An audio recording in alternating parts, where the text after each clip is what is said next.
Today we're going to talk about how to make money using your English.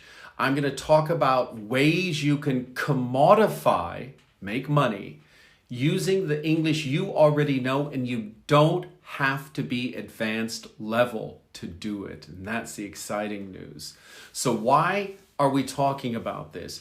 Because I receive lots of emails from teachers mainly, but people looking for extra work. And so I thought I would try to help in the form of knowledge and motivation wherever you're at in the world to help you find more work if you need it. Now, who is this live for?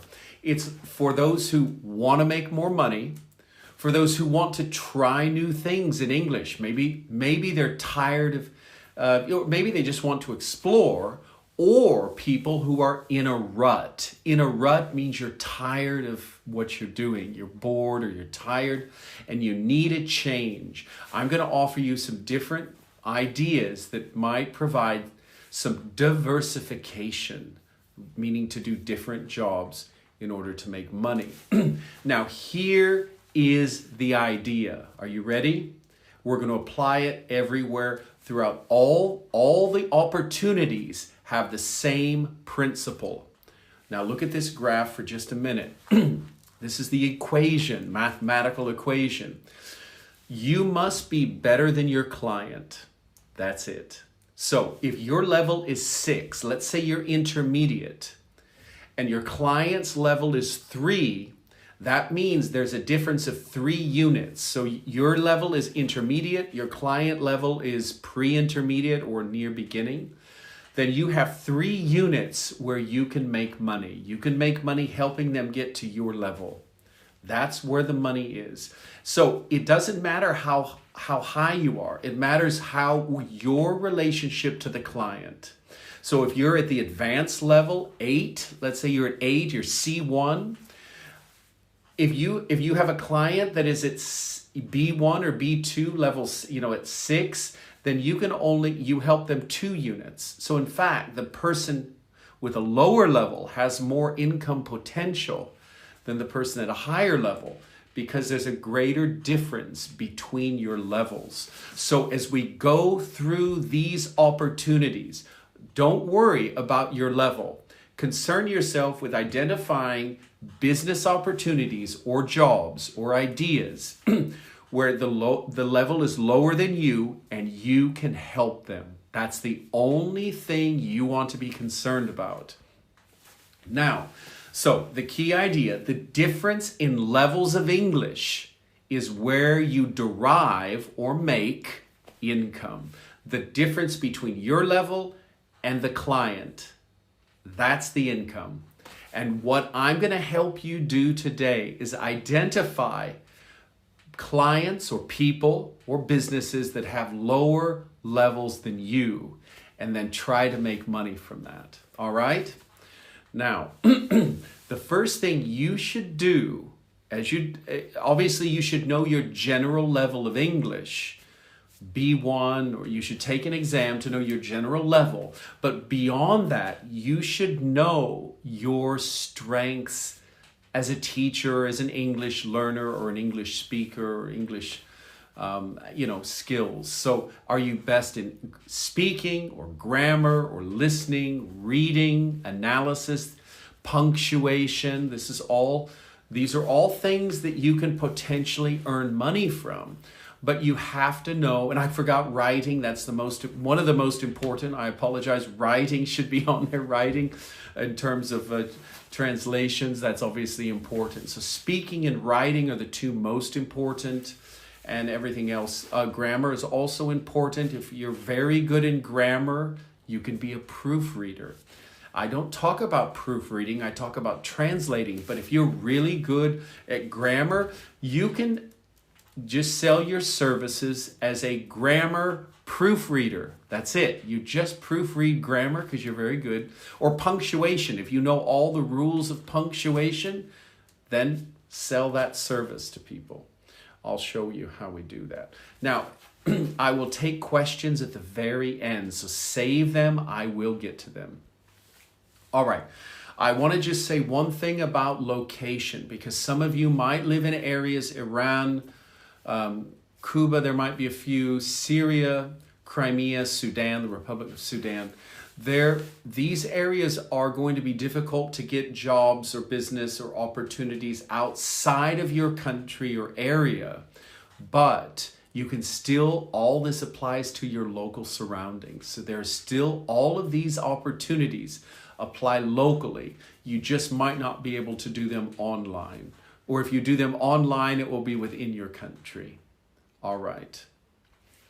Now, I'm going to suggest that you find your own path. Use this live or this opportunity to think about, okay, do I want to change something in my life? You know, I've asked myself this question a lot. And, you know, the ability I travel a lot with my work and having jobs in different places is for me exciting. But not everyone likes this. So you have to find out what you like, what would be really exciting. And the good news is you can have that opportunity. For example, I have a friend who's Russian, and she teaches in Vietnam, and she lives on the beach. And she teaches from her laptop. She teaches online from the beach. She's got a family and loves life. The weather's great, the food's good, lifestyle is relatively inexpensive, and she's able to survive, and she does it all online, living wherever she wants. So the internet provides us with unparalleled opportunities, also to move and have other jobs in different locations.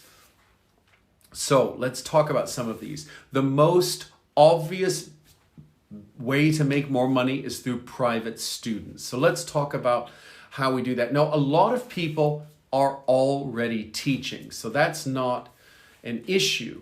But some of us have never taught before. So what if you've never taught? This is a common concern. I've never taught. I have no experience.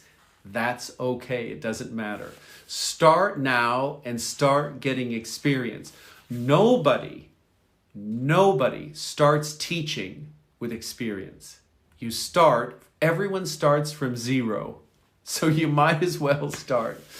So offer to teach. If you're nervous, offer to teach for free. I have a friend, and they told their friend, all right, I will teach you first 5 lessons for free. If you like my classes, then you can pay me. So do whatever it takes. Maybe you want to offer your neighbor a free lessons to get confidence. Confidence is important, to get a bit of experience. We all have time. If we don't have enough money, we probably have enough time.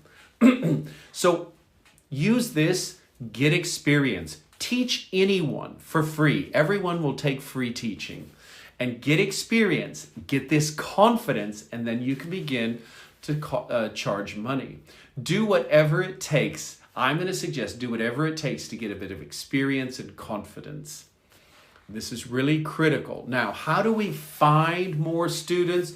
You can obviously find it on my Instagram every 2 months, and in a few weeks, I will be posting that post right there. You can see the photo of it, where you can list your who you are and your price that you take. And I know that I have teacher friends who have received students from this. This is free. You don't have to pay anybody to find these clients, so then you keep all the money. There are other places like Profi. This is for Russian-speaking teachers. Obviously, they will know about this. And you sign up, and then you pay them a little bit, but then you get a client. This is an option. Skyeng is global. You can teach English. You don't have to be a native speaker. You can teach English. Anybody can teach English on Skyeng, more or less.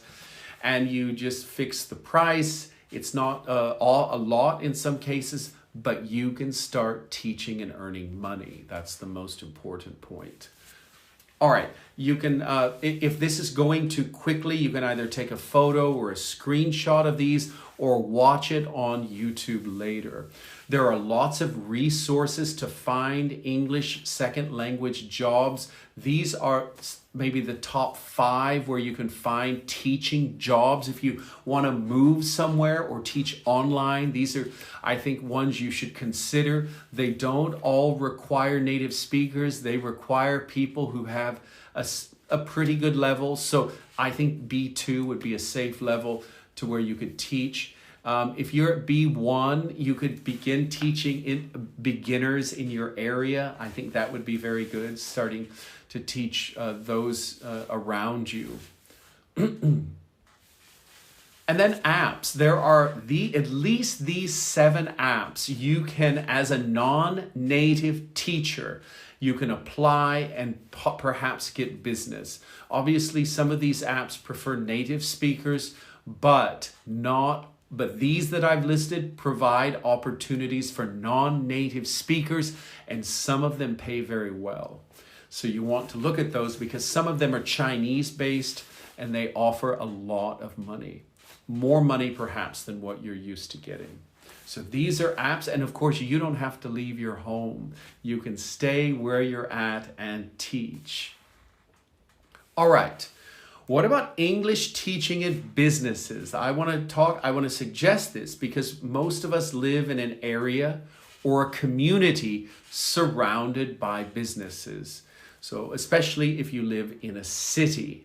So I'm going to give you 3 ideas that I think are really interesting. They're creative. Some of them you know about, maybe 1 or 2 you don't. But they offer the potential to make money right where you're at in your own community or in your own region if you're not right in a city. So the one is obviously teaching. So you can write directly to companies with an international market, companies that sell overseas that require English in their business, and offer to teach their employees or management. No one is stopping you from contacting them.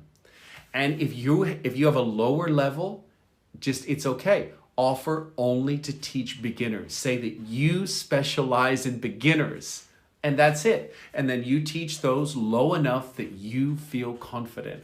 And you say that you specialize. If you're not confident, you're intermediate, just specialize with beginners. Now, what could that email be? So I've given you an example of a suggested email you can write to the businesses in your area. Obviously, you might want to write it in your language, but here is a sample in English. Dear so-and-so. So-and-so means whatever your name is. Dear so-and-so. I am writing to offer your management team or employees English lessons. As your company is international, a proper command of English is essential. I can help you in this area. Keep it simple and direct. I want to teach you English. English is important for you. Let's get started. Keep it simple. Then they can say yes or no, or maybe, and they'll think about it. So this is an option. No one is stopping you from writing all of the companies that around you that do international business. Second option, website corrections. Now here is a very interesting idea. Do you remember at the beginning of the live, I said your level only has to be better than the client. It doesn't have to be the best English in your city or in your school. It only has to be better than the client. Don't compare yourself with everyone else. That doesn't matter in business. It matters how you perform to the client. So website corrections. Look at their websites of medium and big companies in your area perhaps. Do they have an English site?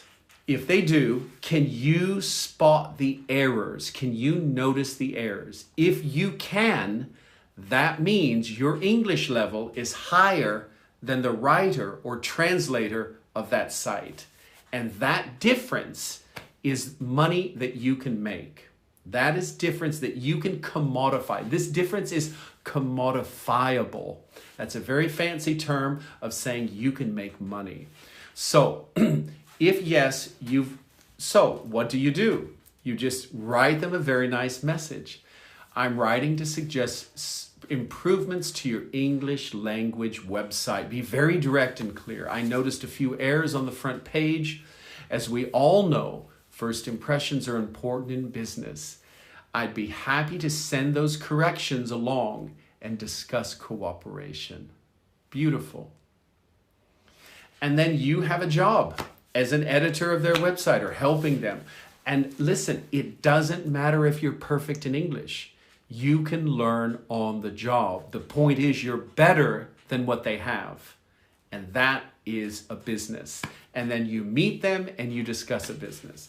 So this is a second way you can contact people around you, or obviously online at the moment. And the third way is very interesting.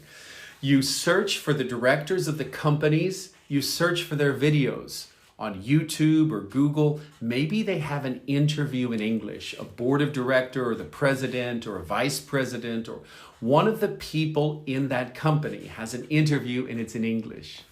Listen to that interview on YouTube or Google. Can you help them improve? Do you hear errors? If yes, then you can make a letter and suggest private lessons or suggest how you can help them. Keep it simple. This business doesn't have to be complicated. So here's the email.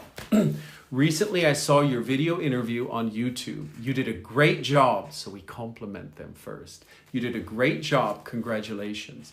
But I think you could make an even better impression on your audience. In particular, you could use different sentence structures and more phrasal verbs. I'm just making this up now. I'd be happy to help you accomplish this. I'm an English teacher, etc. So you can write directly, offer help, show, and I might even give a few examples, actually. I would give a few examples of how the sentence structure could be different, and suddenly there's a very good chance they will write you back because you've not only pointed out a mistake, but you've offered a solution. So give an example or two of how they could improve their writing or their speaking, and you're off. You very well could have a business there. Teaching assistants. Some schools have teaching assistants. And in the West, at least, a teaching assistant doesn't require a teaching degree. You should be in high university, but I don't think it requires in all cases a teaching degree. But and you can contact every school. Contact every school and say, do you need an assistant in the English department? I study English. I can help you. You don't have to be the teacher, but you can learn from the teacher.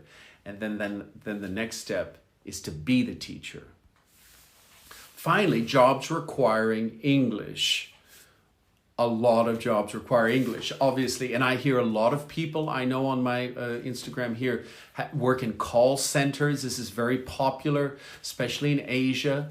Lots of call centers. The Philippines has a lot of call centers because English is spoken pretty proficiently there, but lots of jobs require it. So you can do that. Obviously, call centers is one area. Translations.